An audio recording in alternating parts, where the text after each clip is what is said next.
Stardom, celebrity বলি আমরা নিজেদের, হাস্যকর, অ্যাবসলিউটলি হাস্যকর। মানে আমি যদি আমি শুনেছি যে আমি তো সেলিব্রিটি, আমাকে অনেক ইন্টারভিউতে আমি অনেককে বলতে শুনেছি, আমার ফ্যানেরা সবাই আমার কাছ থেকে এটা এক্সপেক্ট করে, কে ভাই তোর ফ্যান? 45 মিনিটস ব্রেক, মানে 45 মিনিটস ব্রেক, হ্যাঁ 45 মিনিটস ব্রেক, 45 মিনিটস ব্রেক। তো আমরা এই 45 মিনিটস ব্রেক আমরা কী করতাম, তখন হায়দ্রাবাদে কাজ হচ্ছে মিটিং, আমরা বাইরে এসে ওখানে বসতাম, একটা বেশ আড্ডা হতো। যে যিশু বেরিয়েছিল ভ্যান রিক্সা করে, এইটা লোকে দেখতে পেয়ে গেছে এবং তারপরে রটে গেছে যে মহাপ্রভু এসছে। অরাজনৈতিক, অগণতন্ত্র, আনকনস্টিটিউশনাল কথাবার্তা। সুতরাং রাজনীতি যে কেউ করতে পারে, তার সঙ্গে পেশার কোনো সম্পর্ক নেই, কারণ রাজনীতিটা ইজ মোর লাইক সার্ভিং। আইন নিজের হাতে তুলে নেবেন, আইন নিজের হাতে তুলে নেবেন না। ঠিক কথা, কখন ঠিক কথা?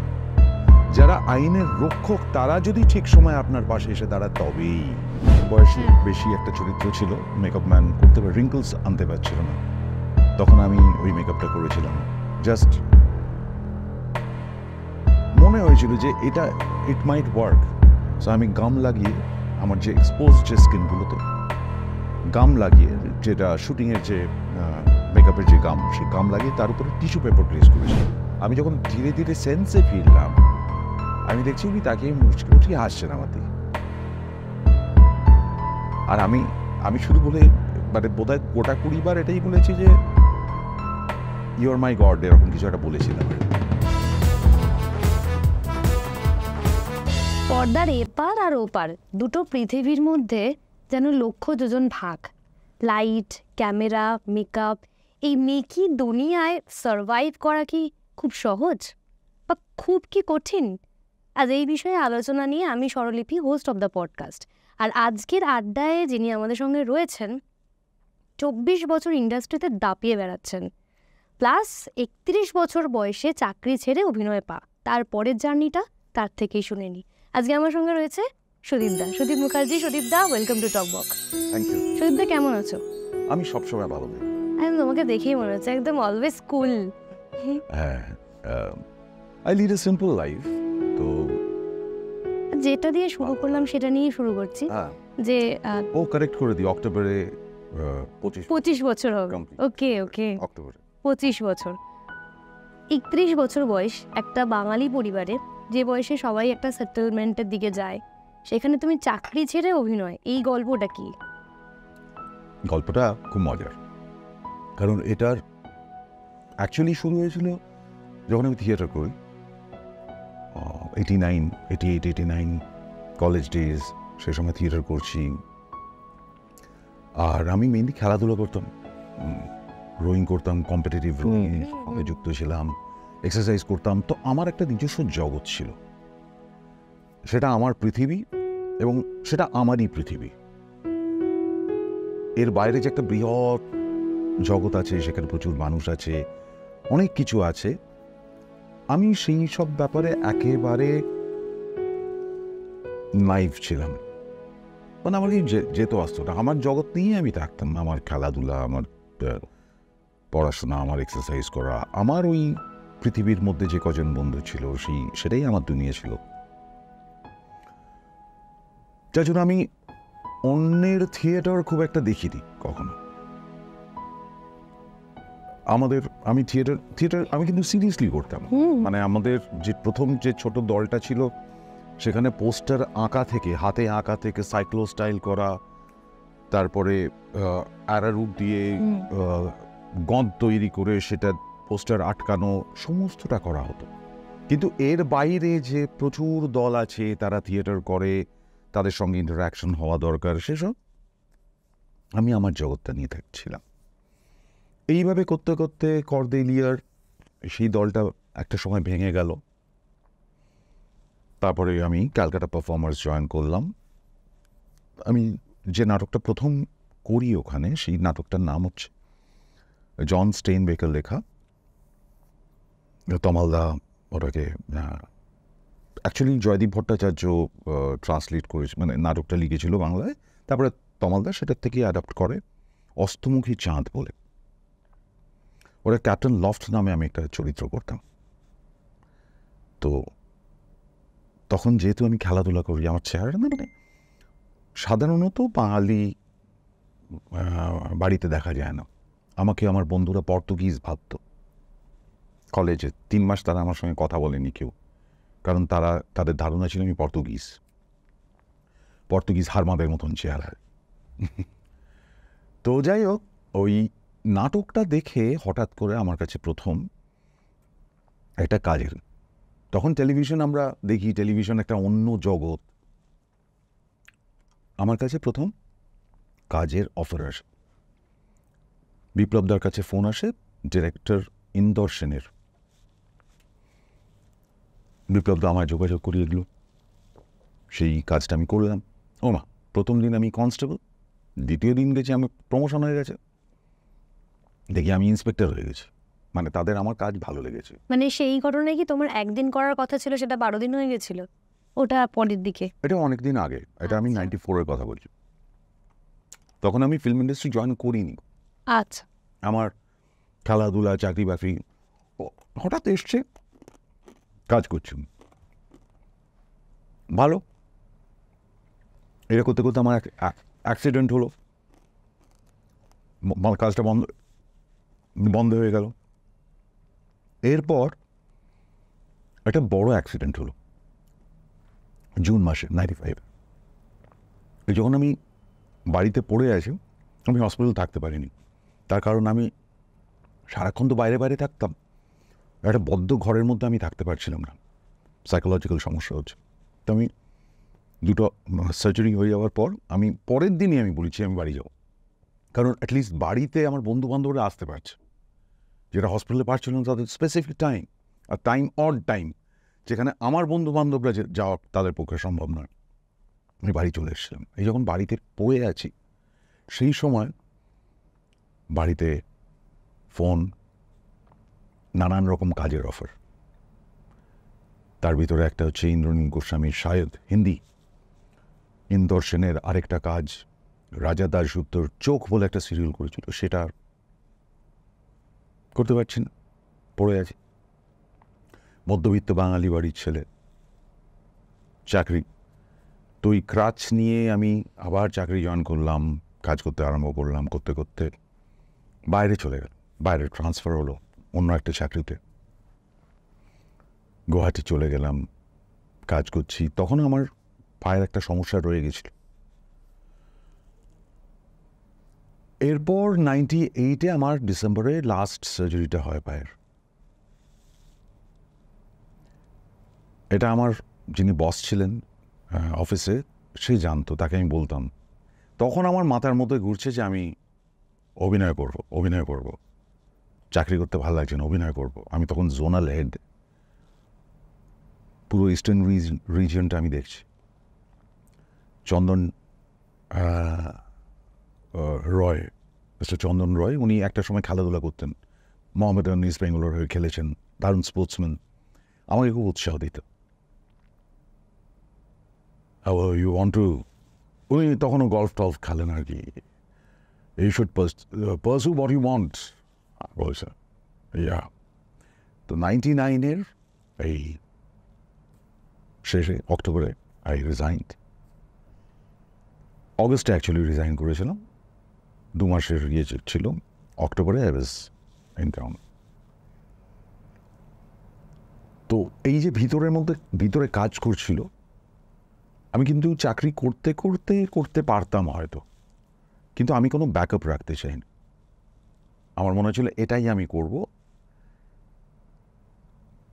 যদি পারি, যদি হয়। কারণ আমার যেরকম চেহারা বাংলা ফিল্ম ইন্ডাস্ট্রিতে হয়তো চলবে না, গুন্ডা, পুলিশ, কী হবে, বড় জোর এক্সট্রা গুন্ডা, কিছু না কিছু পেয়ে যাব, তাতেই আমার চলে যাবে, একা তো, তাতেই আমার চলে যাবে। অন্তত অভিনয় করে লাস্টে না খেতে পেয়ে মরে যাবো, কী আছে, সিম্পল।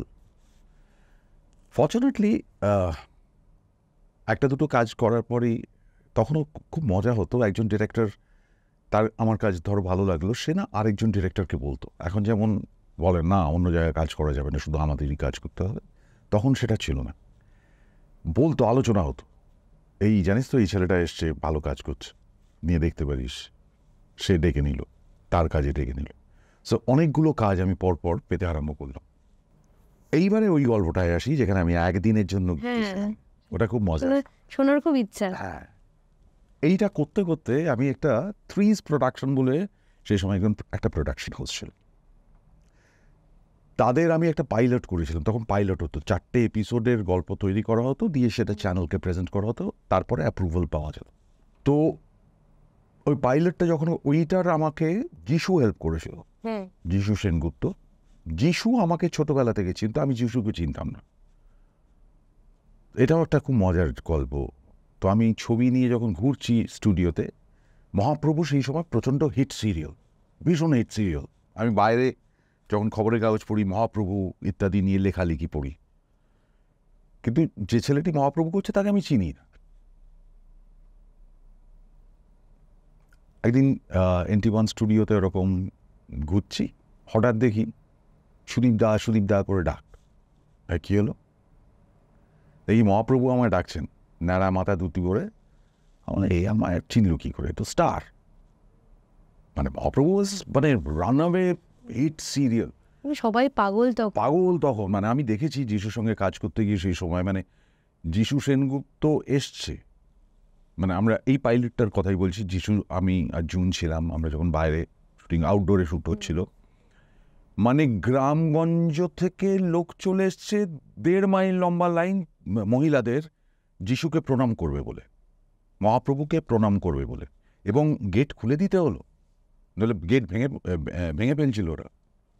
আমরা একটা ওই ফার্ম হাউসের মধ্যে কাজ করছিলাম, গেট খুলে দিতে হলো যিশুকে।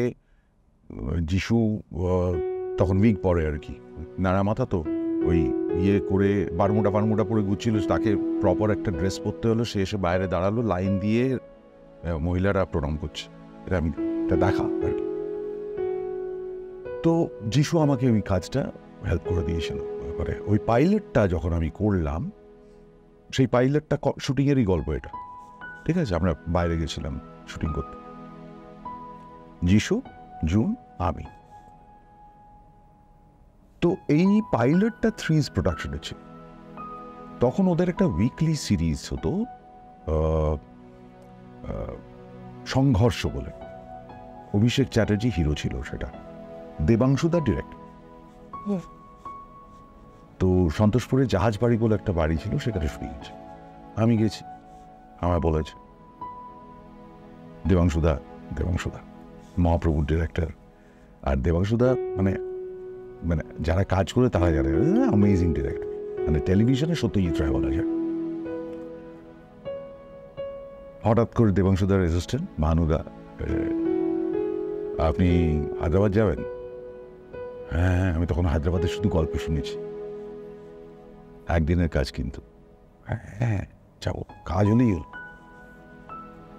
ঠিক আছে, বলে দিল যে এরকম ইটিভি থেকে একটা লোক ফোন করবে, টাকা পয়সা নিয়ে, এত টাকা আপনি বলবেন, ও এত টাকা, পুরোটা বলে দিল আমাকে। আপনি, তখন আমি কত টাকা পাই, 300 টাকা না 400 টাকা পার ডে। বললো আপনি 800 টাকা বলবেন, ওরা 600 টাকা বলবে। ফাইনালি 600 টাকায় রাজি হবেন বলে দিল, এবং তাই ফোন এলো। আমি বললাম 800 টাকা পার ডে। ওরা বললো না, 600 টাকার বেশি দিতে পারবো না। ঠিক আছে, ডান। হায়দ্রাবাদ, একদিনের কাজের জন্য হায়দ্রাবাদ গেল। তো সারাদিন শুটিং চলছে, আমার আর শঙ্করদার মেইনলি একটা থানা, আমি পুলিশ অফিসার যথারীতি। বিকেলবেলা আমাদের একটা টিফিন ব্রেক হতো, আমরা খুব মজা করে বলা হতো, ভানুদাই বলতো 45 মিনিটস ব্রেক, মানে 45 মিনিটস ব্রেক। হ্যাঁ, 45 মিনিটস ব্রেক, 45 মিনিটস ব্রেক। তো আমরা এই 45 মিনিটস ব্রেক আমরা কী করতাম, ওই তখন হায়দ্রাবাদে কাজ হচ্ছে ইটিভির, আমরা বাইরে এসে ওখানে বসতাম, একটা বেশ আড্ডা হতো আর কি। ওরা স্ন্যাক্স ট্যাক্স আর ওই ভাড়া টাড়া নিয়ে আসতো, চা কফি। তো ওই যখন আমরা আড্ডা দিচ্ছি, তো সারাদিন খুব আনন্দ হচ্ছে আর কি, প্রচুর আড্ডা হচ্ছে, শুটিং হচ্ছে, তার মধ্যে শুটিং হয়ে যাচ্ছে। ভানুদা আবার এসে বললো, আপনার কি কলকাতায় খুব ব্যস্ততা? না, কেন, থাকতে পারবেন? হ্যাঁ পারো, নেক্সট 2 গল্পের হিরো আপনি। হ্যাঁ, সেখান থেকে স্টার্ট। হ্যাঁ, মানে এই প্রজেক্টটাই কি সেই তোমরা এটা এক ঘরে রহস্য কাটিয়েছিলে? ওই যিশু সেনগুপ্ত, তুমি, তারপর জুন মালিয়া? না না এটা so- সেটা হচ্ছে ওই পাইলটের সময় এক ঘরে কাটানো, মানে আমরা যে ফার্ম হাউসটা যেদিনকে যাই সেদিনকে মানে কিছু অ্যারেঞ্জমেন্ট নেই, গিয়ে দেখলাম হ্যাঁ ইলেকট্রিসিটি নেই, কিছু নেই, তার মধ্যে সারা রাত শুটিং হবে, সারাদিন শুটিং হবে, শুটিং চলছে, এদিকে বাইরে শুটিং হচ্ছে, ওই একটা ঘরের মধ্যে কতগুলো সোফা ফেলা, তার মধ্যেই দেখলাম জুন দুটো সোফা নিয়ে তার মধ্যে ঘুমিয়ে পড়লো। মানে ওরা তো তখন স্টার, যিশু স্টার, সুপারস্টার, কি সিম্পল, ওই একটা সোফায় কোনায় যেই সময় পেলো একটুখানি শুয়ে ঘুমিয়ে পড়লো ওইখানে, কারণ সারা রাত কাজ হচ্ছে, অল্প সময়ের মধ্যে অনেকটা কাজ করতে হবে। আমিও এক পাশে শুয়ে পড়লাম, আমি তখন নতুন, but I was never made felt যে তুমি বাইরের বা সবে এসছো, উই ওয়ার এ টিম, যে যেখানে পাচ্ছে যখন সময় পাচ্ছে শুয়ে পড়ছে, খেয়ে নিচ্ছে, একসঙ্গে কাজ করছে। সকালবেলা আবার ভোরবেলা উঠে আমরা ভ্যান রিক্সা করে বেরোলাম, কোথায় কচুরি ভাজা হচ্ছে গরম গরম খেয়ে, ওইটাই মানে ওই যে যিশু বেরিয়েছিল ভ্যান রিক্সা করে, এইটা লোকে দেখতে পেয়ে গেছে এবং তারপরে রটে গেছে যে মহাপ্রভু এসছে ওইখানে। আচ্ছা, তোমার কাছ থেকে এই টিম ওয়ার্ক মানে এই প্রথমেই মানে ক্যারিয়ারের প্রথমেই তুমি লিড চরিত্র করেছো, এখনো তুমি টিমে কাজ করছো, পরপর এতগুলো টিম, সেই টিম আর এখনের যে টিম মানে কোথাও কি আলাদা? দেখো, আগে যেমন ডিরেক্টর, এই যে দেবাংশুদার কথা বলছি, বা রবি ওঝা বলো, হ্যাঁ বলতে যাচ্ছিলাম, বলো অভিজিৎ দাশগুপ্ত বলো, স্ক্রিপ্ট রাইটার বা গল্প যিনি লিখছেন, লিখে স্ক্রিপ্ট রাইটার স্ক্রিপ্টটা লিখে এনাদের হাতে যখন আসতো, এনারা না পুরোটা পড়তেন এবং এনারা এনাদের মতন চেঞ্জ করতেন, অল্টার করতেন, ইম্প্রোভাইজেশন সিরিয়ালেও হতো। একদম, দে ওয়ার ভেরি ক্রিয়েটিভ। এখন সেটা হয় না। সো এখন directors are more of executives, তারা এক্সিকিউট করে, তাদের বলে দেওয়া হয়। Script writers are very powerful. Script writers এখন যেমন প্রডিউসার, মেইনলি মেগা সিরিয়ালের ক্ষেত্রে স্ক্রিপ্ট রাইটার্সরাই প্রডিউসার্স হয়ে যাচ্ছে আর কি, দে প্রডিউস নাও, দে আর সো পাওয়ারফুল। এবং ওরা স্ক্রিপ্টটা পাঠিয়ে দিচ্ছে, ডিকটাফোন করতে একজন ডিকটেট করে লিখে নিচ্ছে, এবং সেটার ফ্লো ডিরেক্টর জাস্ট এক্সিকিউট করছে। খুব কম এখন ডিরেক্টর আছে যারা নিজেদের মতন করে ভাবনা চিন্তা করতে পারবে, তাদেরকে জাস্ট তোমাকে এক্সিকিউট করতে হবে। স্ক্রিপ্ট চলে আসছে, যা স্ক্রিপ্ট রাইটার লিখে দিচ্ছে চ্যানেলের ডিমান্ড অনুযায়ী সেইটা। সো এই যে ডিরেক্টরদের যে ক্রিয়েটিভ জায়গাটা, সেটা কোথাও গিয়ে আমার এখনও মনে আছে রবি সাহেব, উনি ভীষণ মুভমেন্ট পছন্দ করতেন। উনি যখন এক আকাশের নিচে করেছিলেন, আমরা প্রথম দেখেছিলাম রানওয়ে হিট, যে প্রচুর মুভমেন্ট হতো, একটাই সিন, এ কথা বলছে, ও কথা বলছে, এর সঙ্গে কথা বলছে, ক্যামেরাটা মুভ করছে সারাক্ষণ, উনি এটা ভীষণ পছন্দ করতেন। তো রবি সাহেব যেমন, যখন আমি ওনার এক আকাশের নিচে যখন আমি করেছি, তখন অনিন্দ ডিরেকশন দিচ্ছে, রবি সাহেব বম্বে চলে গেছে। রবি সাহেব পরে যখন করলো নীরভাঙা ঝড়, সরি নানা রঙের দিনগুলি, নীরভাঙা ঝড় তারপরে নানা রঙের দিনগুলি ইটিভির জন্য হয়েছিল। তখন প্রথম দিনের শুটিং আমার মনে আছে বাইপাসের উপর একটা বাড়িতে, জেমস ভিলা বলে একটা বাড়িতে হতো। তো দেখছি মানে সকাল থেকে একটা সিন হয়েই চলেছে, হচ্ছে না। তো আমি মেকআপ রুমে বসে আছি সকাল থেকে, আরে কী হচ্ছে রে বাবা, নিচে নেমেছি, নেমে দেখছি কিছুতেই আর মুভমেন্টটা ঠিকমতো হচ্ছে না, যার জন্য সিনটা হচ্ছে। তো হঠাৎ করে তিনজন অ্যাক্ট্রেস ছিল, এবং নাম করা অ্যাক্ট্রেস, আমি ইচ্ছে করে নাম বলছি না। তো একজন খুব বিরক্ত বলে, আমি কোনো এই মুভমেন্টের কোনো লজিক খুঁজে পাচ্ছি না। এইবারে রবি সাহেব যে কথাটা বলেছিল, সেটা আমি এখনও আমার মনে রেখে দিয়েছি। উনি বললেন, ডোন্ট টেল মি লজিক খুঁজে পাচ্ছি না, I want this, this is what I want, this is your script, this is the movement I want, how you will move, you being a professional actor, you will find out the logic, that is your responsibility. It clicked. Trust me, Rabi সাহেবের কাজে কোনোদিন আমার কাজ এক্সটেনশনে অব্দি shooting হয়নি। উনি আসতেন, তারপরে ওনার সঙ্গে আমার এরকম র্যাপও হয়ে গেছিলো, উনি আসতেন ফ্লোরে, আমায় ডেকে নিতেন, পড়ায় সিন, হ্যাঁ ক্যা মুভমেন্ট করেগা দিঘা। আমি ফ্লোরে গিয়ে আমার মুভমেন্টটা দেখিয়ে দিলাম যে আমি এটা ভেবে রেখেছি, ইয়ে यहाँ से शुरू करते हैं, this is the scene, this is, ঠিক আছে। যদি চেঞ্জ করার হতো বলে দিত, তো আমার মুভমেন্টটা পুরোটা কোরিওগ্রাফ হয়ে যেত, এরপরে উনি কো আর্টিস্ট এটা, ইট ইজ অলরেডি ডান, ফাটাফাট শুটিং হতো। মানে এরকম ডিফিকাল্ট আমি বলছি, জিমিজে ক্যামেরায় শুটিং হচ্ছে, ওই জেমস ভিলাতে শুটিং হচ্ছে, আমি দরজা দিয়ে ঢুকছি গ্রাউন্ড ফ্লোরে, সেখান থেকে ক্যামেরা আমায় ধরছে, ক্যামেরা বাইরে বেরিয়ে যাচ্ছে আমার মুভমেন্টের সঙ্গে, আমি সিঁড়ি দিয়ে উঠছি, ক্যামেরা বাইরে থেকে সেইটাকে ধরছে, দিয়ে আমি উপরের ল্যান্ডিংয়ে পৌঁছচ্ছি, ক্যামেরা আবার ল্যান্ডিংয়ের মানে ঘরের মধ্যে ঢুকছে, এবং সেখান থেকে আমি ঘরে যাচ্ছি, দিয়ে আমার বউয়ের সঙ্গে সিকোয়েন্স হচ্ছে, মানে দেবযানী ছিল, সেখান থেকে আমরা কথা বলতে বলতে বেরিয়ে আসছি, বেরিয়ে এসে ও রয়ে যাচ্ছে, আমি অন্য ঘরে চলে যাচ্ছি, এরকম ডিফিকাল্ট এক্সিকিউশন, একটা দুটো rehearsal, shot taken, done. So you have to understand director কি চাইছে, যেটা এই যে ক্রিয়েটিভ ডিরেক্টরস আমরা পেয়েছি, আছেন একেবারে নেই তা নয়, বাট মোর অফ ওই এক্সিকিউট করছে আর কি, ফ্লোরে গিয়ে ব্যবসাটা অনেক বেশি, ব্যবসাটা চ্যানেল আছে, টিআরপি না টিআরপি তো দেখো এক আকাশের নিচে কি, ওর মতো টিআরপি আমার মনে হয় কি ছিল, আমি তো অন্তত 5টা না 6টা সিরিয়াল আমি নিজে করেছি, যেটা 1,500 এপিসোডের উপরে গেছে, জন্মভূমি, তিথির অতিথি, এরাও শত্রু, নীলসীমানা 1000 এপিসোডের কাছে ছিল, 1,500 এপিসোড হয়নি। আচ্ছা, নীলসীমানা 1,500 এপিসোডের ছিল না, নীলসীমানা ভেরি পপুলার, খুব পপুলার ছিল, ঠিক আছে। এবং এই যে সিরিয়ালগুলো, এগুলোর লিড ছিলাম তো আমি যখন যেটা করেছি, জয়া, হ্যাঁ জয়া তো বোধ হয় 1,500 এপিসোডের উপরেই ছিল। যে একই টাইমে তোমার এরাও শত্রু যখন চলছে, আর পরের স্লটেই অন্য একটা চ্যানেলে চলতো কুরুক্ষেত্র, আমি দেখতাম, একদমই তাই। এই সময় তোমার কোনো মানে এই সিরিয়ালের দর্শক বা টেলিভিশনের যারা দর্শক অনেক বেশি কানেক্টেড থাকে, তো একই টাইমে তুমি একটা এত পজিটিভ একটা ক্যারেক্টার, সেম টাইমে পরের স্লটে এত নেগেটিভ একটা ক্যারেক্টার, দুটোই ফেমাস, মানে দুটোই ভীষণ পপুলার ছিল।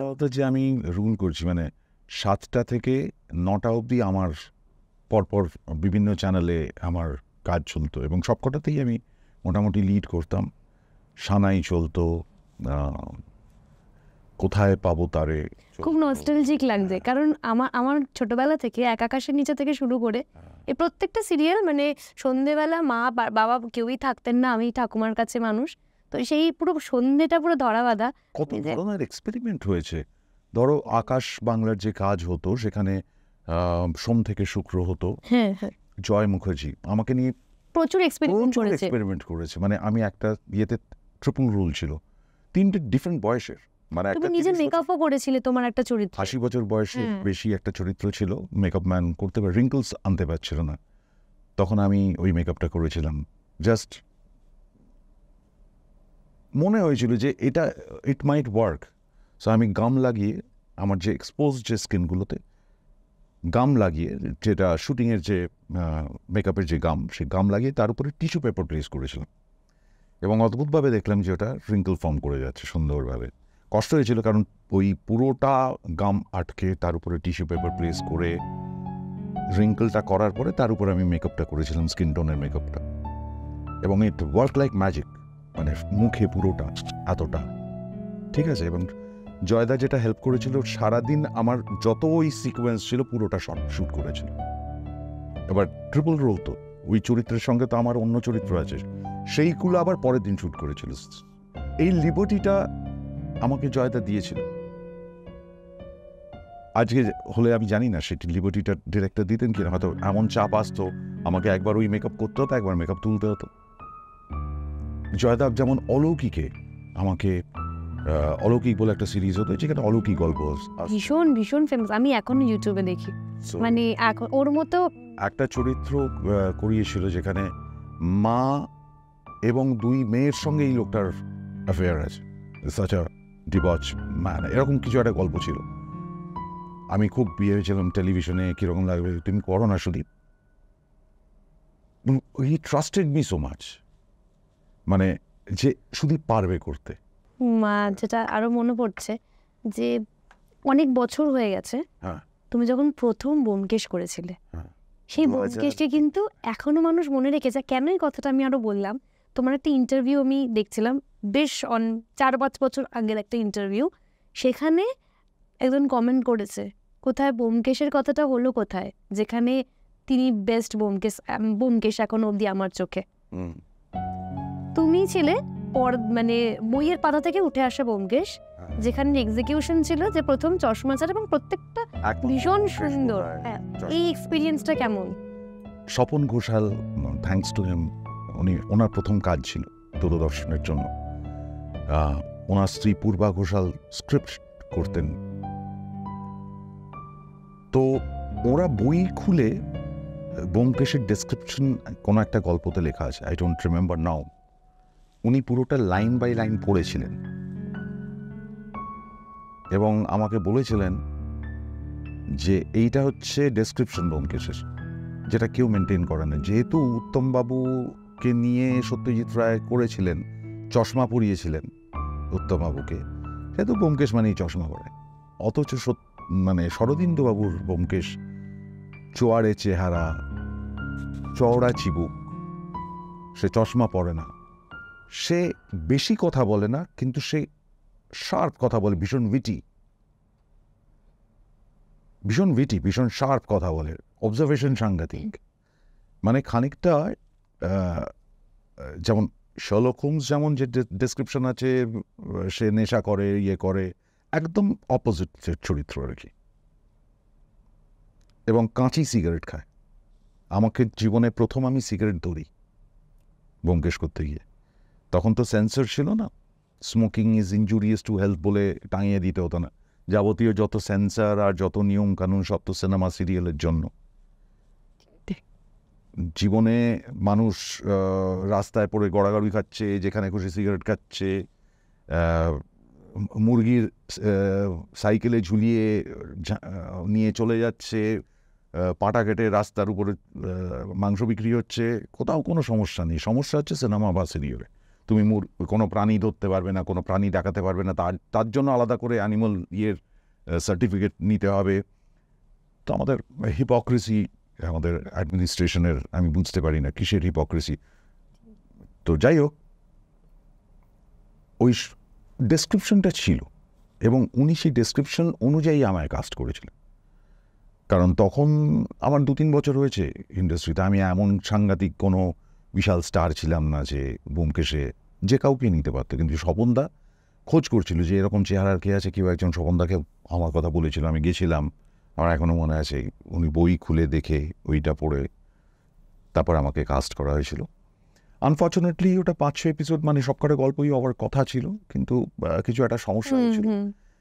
কিন্তু ভীষণ পপুলার ছিল। ইট ওয়াজ ভেরি পপুলার। ইনফ্যাক্ট ওগুলোর 3টে গল্প নিয়ে সিডি বোধহয় বেরিয়েছিল, যেটা আমি কোনো দিন গিয়ে যখনই গেছি তখনই বলছে যে ইটস বিন সোল্ড আউট। এটা কি আর্কাইভে এখনো আছে, মানে কোথাও কি পাওয়া যাবে? আমি শুনেছি ইউটিউবে এখন খুঁজলে পাওয়া যায়। 3টে গল্প বোধহয় দেখায় ব্যোমকেশের। আমি নিজে আর দেখে উঠতে পারিনি। তারপর তুমি ঋতুপর্ণ ঘোষের সঙ্গেও কাজ করলে the last year. Last year আর তার আগে সানগ্লাস। হ্যাঁ, সানগ্লাস তো ইয়ে হয়নি। ঋতুদার সঙ্গে আমি প্রথম যোগাযোগ করি, আসলে তখন আমি ফিল্ম ইন্ডাস্ট্রি জয়েন করিনি। 98 সালে যখন কলকাতায় এসেছিলাম, ঋতুদার যে গুরু তমাল রায়চৌধুরী, তমালদা, আমি তখন বাইরে আর কি, যে চাকরি সূত্রে বাইরে গেছিলাম। আমায় কলকাতায় ফিরলে তমালদা বললো, আরে রিঙ্কু তোকে দহনের জন্য খুঁজছিল। তো আমি বললাম, তুমি একটা কথা বলো না, এটা দেখো না, যদি আমি ডিরেকশনের কাজ শিখতে চাই। তোমার তো স্টুডেন্ট রিঙ্কুদা, একদম তমালদার বাড়ির কাছে থাক। তো তখন তমালদা আমাকে পাঠায় রিঙ্কুদার কাছে। তখন অসুখের প্রিপারেশন চলছিল। তারপরে নানান কারণে ওইটার কন্টিনিউ করেন, একটা সমস্যা হয়েছিল। ঋতুদা নেই, বলছি না যার জন্য, যাই হোক ওনার ওই ওরিয়েন্টেশনের একটা সমস্যা ছিল। আর আমি তো একটু হেডস্ট্রং, তো প্রবলেম হয়েছিল আর কি, খুব খারাপভাবে রিয়্যাক্ট করেছিলাম আমি। তো ঋতুদা বলেছিল না রে এখন আর তোকে লাগবে না। তারপরে হঠাৎ দেবুদা, যিনি দেবব্রত দত্ত, উনি রূপকথার ডিরেক্টর ছিলেন, দারুণ মিষ্টি একটা মানুষ, ঋতুদাকে অ্যাসিস্ট করতো সানগ্লাসের জন্য। দেবুদা তখন অ্যাসিস্ট করে, আমার মনে হয় আমার কথা বলে দেবুদা যে সুদীপ তো হিন্দিটাও বলতে পারে, ওটা ডাবল ভার্সন ছিল, হিন্দি আর বাংলা। তো ওই আমি সানগ্লাস দুটো সিন ছিল, ডাবল ভার্সন ছিল, হিন্দি বাংলা দুটোতে। আমি কমন আর্টিস্ট ছিলাম হিন্দিতেও বাংলাতেও।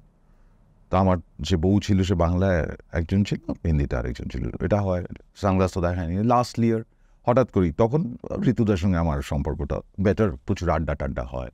বলে এরকম করবি, 3টে সিন আছে, বেশি নেই।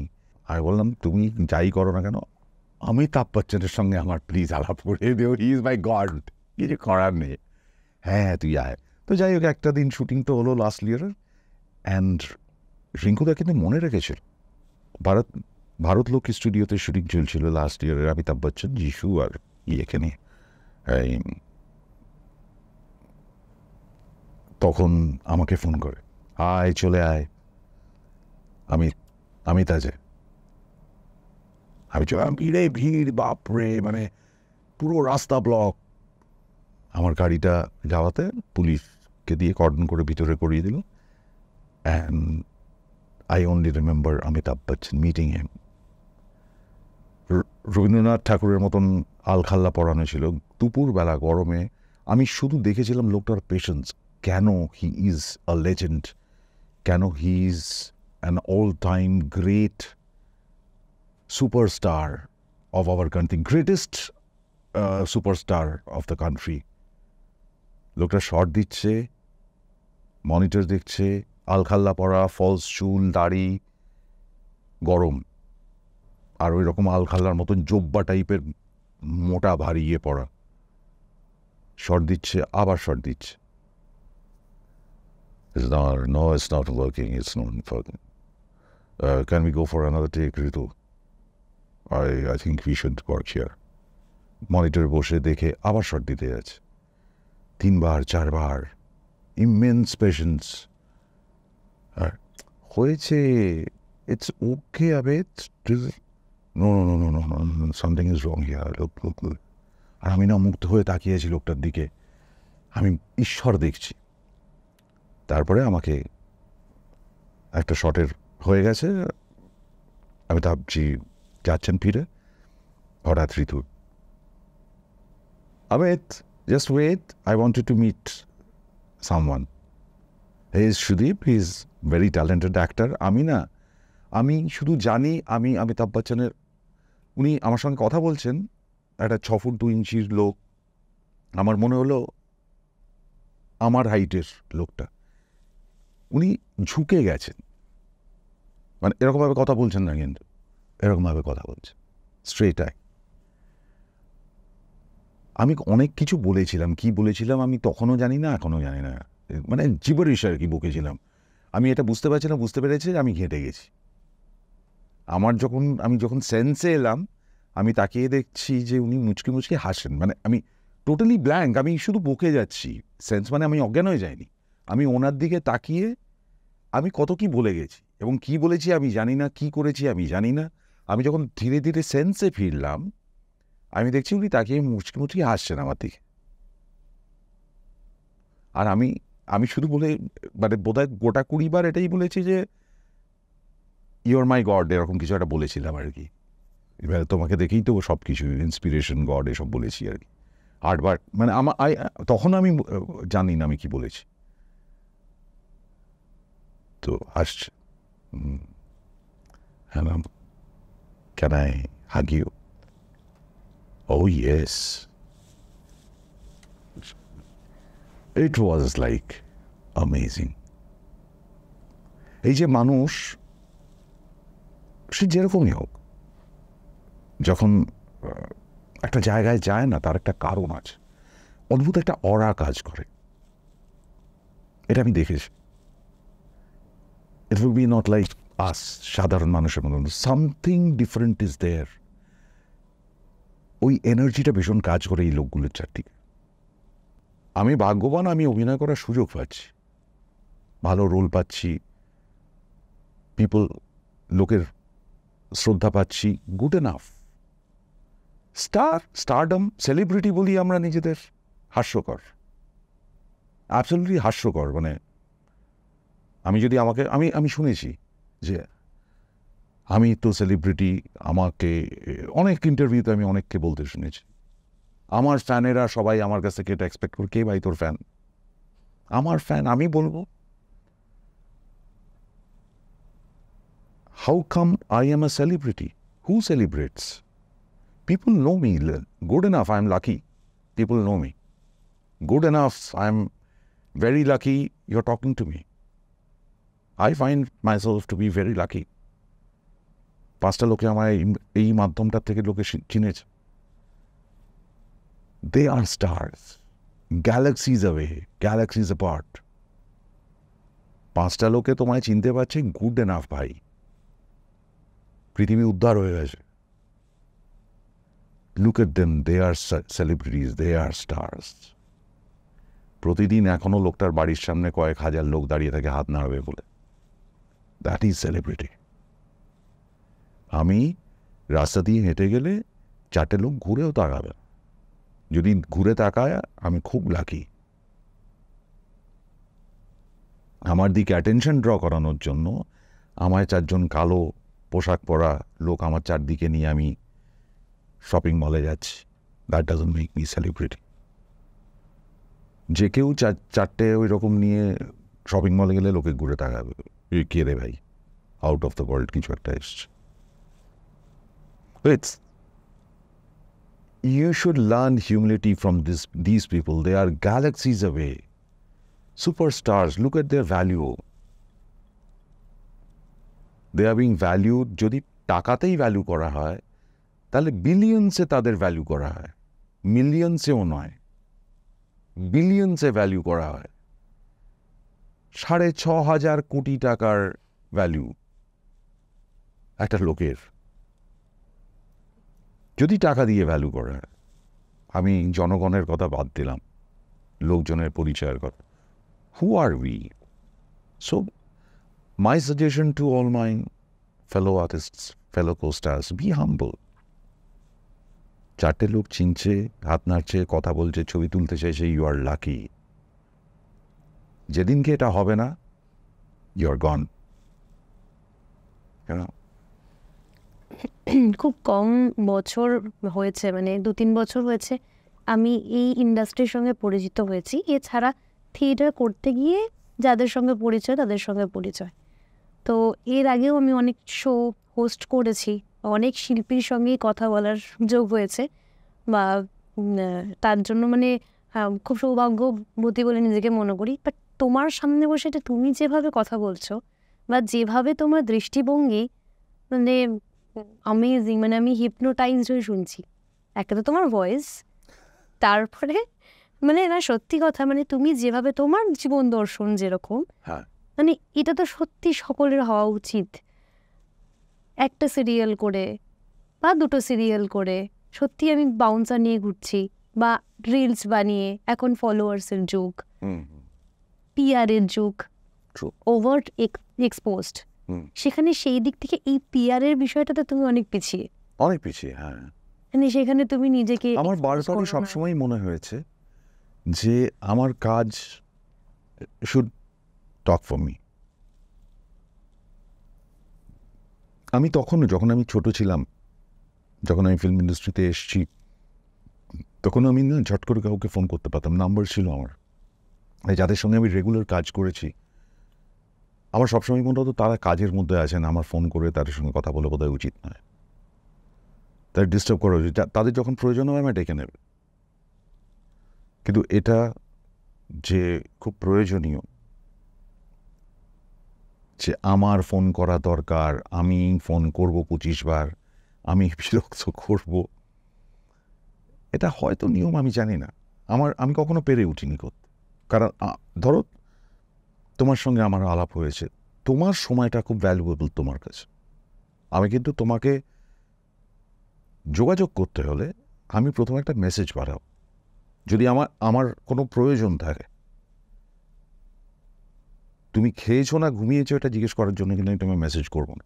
যদি কোনো প্রয়োজন থাকে তখন আমি বলবো যে Swaralipi, is it a good time to talk?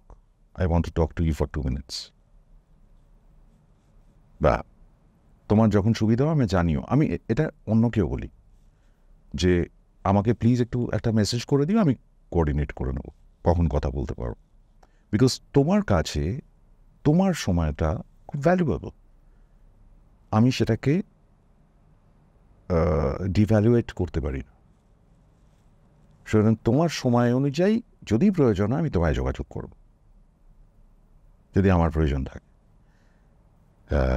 Just সময় কাটানোর জন্য আমি 25 বার তোমায় ফোন করছি, খেয়েছো না ঘুমিয়েছো, পড়েছো, কী করছো, পারবো না করতে। খুব খারাপ, মানে তুমি কোনো কমেন্ট করলে সেটা নিয়ে নিউজ হয়ে যায় না যে সুদীপ মুখার্জি এরকম একটা কমেন্ট করেছে। তবে হ্যাঁ, যেটা আমার মনে আছে, যখন রূপঙ্কর দা কে নিয়ে এরকম একটা মন্তব্য করেছিল, তখন ফার্স্ট সোশ্যাল মিডিয়াতে তুমি প্রথম প্রতিবাদ করেছিলে এবং সেম সেটে ছিলে তোমরা দুজন। মানে সেখানে কোনো অসুবিধা হয়নি, মানে একই সেটে কাজ করছো, সেখানে প্রথম। দেখো, আমি গায়ক রূপঙ্করের ফ্যান, বহু বছরের ফ্যান। আর একটা সময় ছিল আমি যখন গাড়ি, মানে তখন 2003-4 সালের কথা বলছি, আমি ধরো প্রেম করছি, রূপঙ্করের গান চলতো। মানে I find him the most romantic singer of my generation. Or live shows আমি গেছি, আমি হোস্ট করেছি লাইভ শোজ, আমার সেখানে কিছু বলার নেই। এই যে জীবন দর্শনের কথা বললে, এই জীবন দর্শনের কারণেই আমার যে কোনো মানুষকেই ছোট করতে খারাপ লাগে। ওই সেম সেটে যখন ভুবন বাদ্যকরকে নিয়ে এসে রূপঙ্করের পাশে বসিয়ে দেওয়া হয়েছিল, আমি তখন বলেছিলাম একজনের 25 বছরের গানের লেগেসি, আর একজন, তার কাজটাকে আমি ছোট করছি না, কিন্তু সে ওই সেলসের জন্য গান গাইতো কাঁচা বাদাম করে, সেটাকে কে ভাইরাল করে দিয়েছে। তার ডাজন্ট মেক, আর 25টার কত লোক তার রিল বানাচ্ছে সেটার সঙ্গে অদ্ভুতভাবে নেচে, that doesn't make him equal to Rupankar Bagchi. It can never be. রূপঙ্করের পাশে বসার যোগ্যতা ভুবন বাদ্যকরের হয়নি, এটা অন্যায়। কিন্তু কমার্শিয়ালিজম, সেই সময় ভুবন বাদ্যকর ইজ ইন, সবাই রিল তৈরি করছে, আমি দেখেছি আমাদের সেটে। সেই ভুবন বাদ্যকর পাগল হয়ে গেছে আমার সঙ্গে ছবি তুলবে বলে, কারণ আমি তার সঙ্গে রিল বানাবো না। আমি তাকে ছোট করছি না, কিন্তু তাকে আমি অযথা সেলিব্রিটি স্ট্যাটাস দিতে পারবো, তাকে আমি রেসপেক্ট করবো অ্যাজ এ হিউম্যান বিং।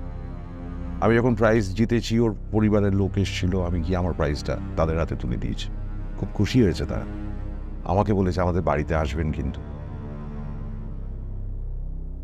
কিন্তু আমি তার সঙ্গে রিল তৈরি করিনি, প্রিন্সিপালি পারব না। Now coming to Rupankar Bagchi, 25 বছরের লেগেছি এই লোকটার গানের, আমি নিজে ফ্যান।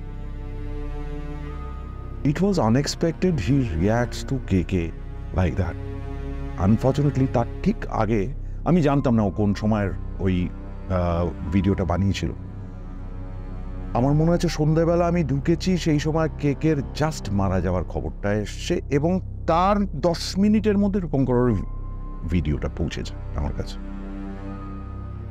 মানে এটা না, মানে ওই সময়টা অদ্ভুত হয়ে গেছে। কলকাতায় শো ছিল, সেই জন্য হ্যাঁ, আর রূপঙ্কর তখন বাইরে ছিল, আমার কাছে ভিডিওটা এসে পৌঁছেছে। পরের দিনই কিন্তু আমাদের ওই সেটে যাওয়ার কথা স্মার্ট জড়িয়ে গেছে। আমি সেদিনকে সারা রাত ঘুমোতে পারিনি। এই দুটো, একটা রূপঙ্করের ভিডিও আর একটা কেকের ওই লাস্ট গানের অনুষ্ঠানের ভিডিও, এবং তারপরে মারা যাওয়ার পর, এটা এমনভাবে ইম্প্যাক্ট করেছিল আমাকে না, আমি আনফর্চুনেটলি আমি ঘুমোতে পারিনি সারা রাত। সকালবেলা আমি আমার ভিডিওটাই যে ভাই তুমি যেই হও, আজকে তুমি কে কে কে এটা বলছো, কালকে তো ভাই কিশোর কুমারকেও বলবে কে ভাই কিশোর কুমার, কালকে অমিতাভ বচ্চনকে বলবে কে ভাই। এইভাবে ওদের আমি কিছু একটা বলেছিলাম, আমি আই ডোন্ট রিমেম্বার এক্স্যাক্টলি কি বলেছিলাম, মোটমাট আমি বলেছিলাম যে দিস ইজ নট ডান। এবং পরে যখন ও ক্ষমা চেয়েছিল যেভাবে বলেছিল সেটা নিয়ে আমি একটা রিল বানিয়েছি, this is not done. Obviously সেটে একটা ঠান্ডা পরিস্থিতি তৈরি হয়, ওটা হবেই, ওটা হতোই, ওটা কিছু করার নেই। কারণ আর আমার রিয়াকশন আমি একটু কি বলবো, আমি রিয়াক্ট করে ফেলি। না, আমার মনে হয় তুমি তো বরাবরই স্পোর্টস পারসন, তো সেই জন্য মনে হয় তোমার মেরুদণ্ডটা একটু বেশি শক্ত। I don't know,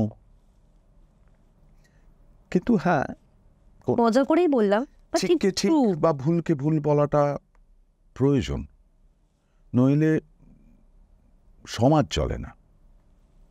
you have to say এটা ঠিক এটা ভুল, তবেই তো তুমি মানুষ। তুমি একটা রিপাবলিকের মধ্যে রয়েছো, আমরা বলছি ডেমোক্রেসি, প্রজাতন্ত্র, আমাদের কিছু অধিকার আছে, তার মধ্যে সব থেকে বড় যে কোনো এটা আমি তোমায় জাস্ট বলছি, আমি জানি না জানো কিনা, ডেমোক্রেসির সব থেকে বড় অধিকার হচ্ছে তুমি প্রশ্ন করতে পারো, জানার অধিকার, প্রশ্ন করার অধিকার। কোনো কিছু তোমার উপরে চাপিয়ে দেওয়া যাবে না, সেটা কিন্তু ডেমোক্রেসির বিরোধী। যেটা করা হয় ডেমোক্রেসি বিরোধী।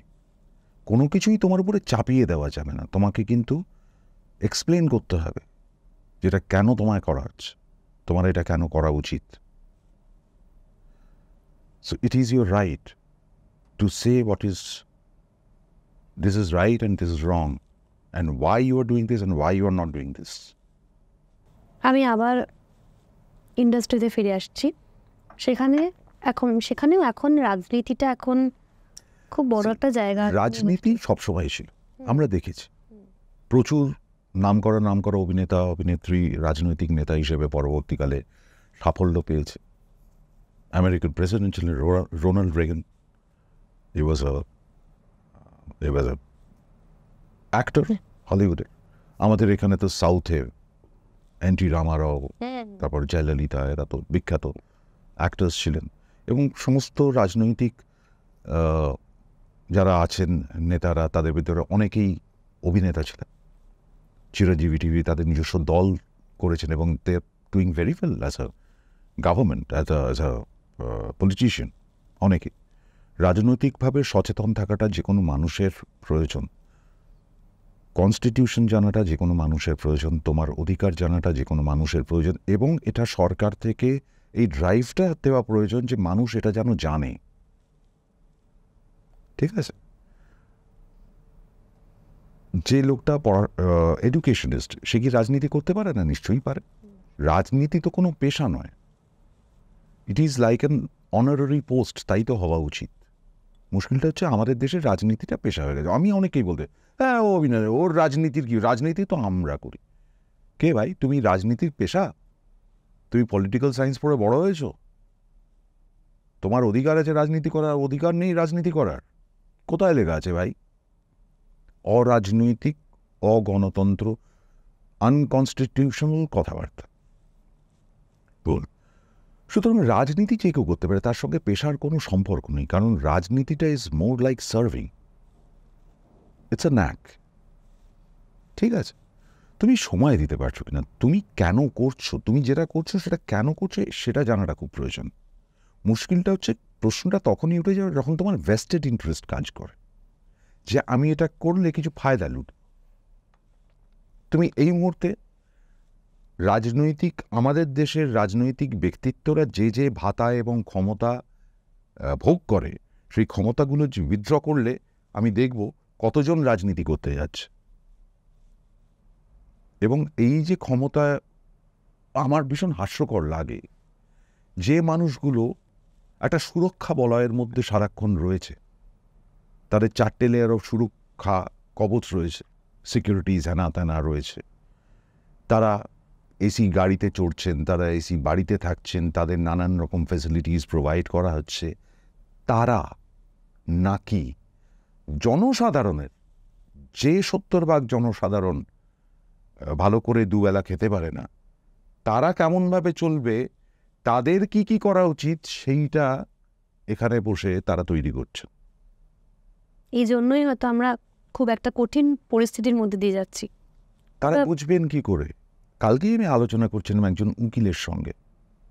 ধরো এই গালভরা একটা অদ্ভুত সুন্দর মিষ্টি কথা আছে, আইন নিজের হাতে তুলে নেবেন না। আইন নিজের হাতে তুলে নেবেন না, ঠিক কথা। কখন ঠিক কথা? যারা আইনের রক্ষক তারা যদি ঠিক সময় আপনার পাশে এসে দাঁড়ায়, তবেই আপনার তো নিজেকে বাঁচাবার অধিকার আছে, আপনার একটা ডিগনিটি আছে। আমি যদি কোর্টে দাঁড়িয়ে জাজের দিকে কোনো একটা খিস্তি তুলে দিই, তখন জাজ কি করবেন? আমি উকিলকে জিজ্ঞেস করলাম, বলল আপনাকে সঙ্গে সঙ্গে ধরে জেলে পড়বে।